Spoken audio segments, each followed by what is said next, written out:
es to izdarīju. Tas likās seksīgi. Es nekad nebiju sūtījis savas tādas bildes svešai meitenei, bet vienmēr taču ir pirmā reize. Viņu sauc Ketija, no Amerikas, mana Facebooka draudzene. Kas notika tālāk? Tie idioti man atsūtīja kaut kādus dokumentus. Tur bija teikts, ka es esot piekritis attēlu publicēšanai. Besi ārā! Vajadzēja šito uzreiz iedomāties. Pārāk labi mums viss bija ar Ketiju. Ar to it kā Ketiju. Tālāk viss kā kaut kādā sliktā bojevikā. Nepaspēja attapties, ka tas loks jau man zvana. Jā.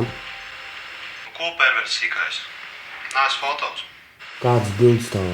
Plīks savas fotogrāfijas. Kas jūs esat? Kāda tev starpība, kas es esmu? Nu, kāpēc tev var izvēlēt? Tev 2 dienas. Vai nu es atsūtu tos fotogrāfijas tavu? Skolotāju. Piemēram, direktoram tavu skolas. Tev ir variants, vai nu samaksāt, vai atsūtīt vēl bildes. Ej, kropli. Normāli, ne? Šitādus tekstus man bīdīt, lai sūtot vēl bildes. Netaisos nemaksāt, ne vispār šitos murgus klausīties.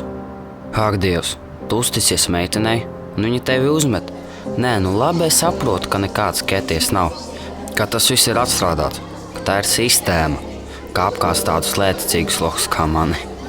Varbūt pastāstīs senčiem, učenei, aiziet uz policiju, lai ieliek tos kretīnus cietumā. Un ko es viņiem teikšu? Redz, šī tādu smuku bildes viņiem nosūtīju.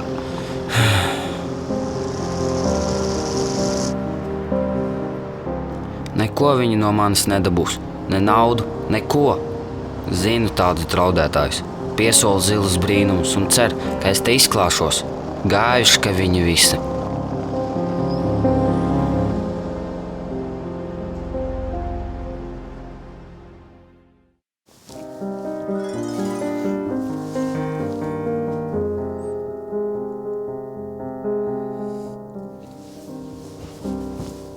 Ko es darītu, ja tā bilde nonāktu kaut kur, nezinu, Facebookā?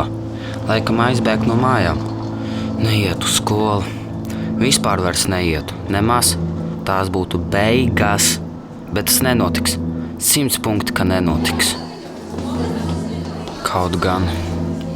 Kā es zināšu, ka tie perversie tipi nav to stulbo bildi nopublicējuši, ka nav aizsūtījuši maniem draugiem, klases biedriem vai direktoram, vai arī senčiem uz darbu. Un ja viņi to jau ir izdarījuši, varbūt to bildi jau visi ir redzējuši, un es esmu vienīgais, kurš to nezina? Varbūt beigas jau ir sākušās. Tieši šodien? Tagad? Pasties, ko tas čalis. Re, kur mūsu porno zvaigzne.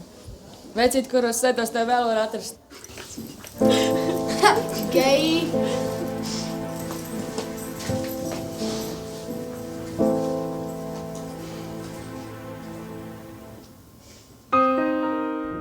Neesiet muļķi, saudzējiet sevi.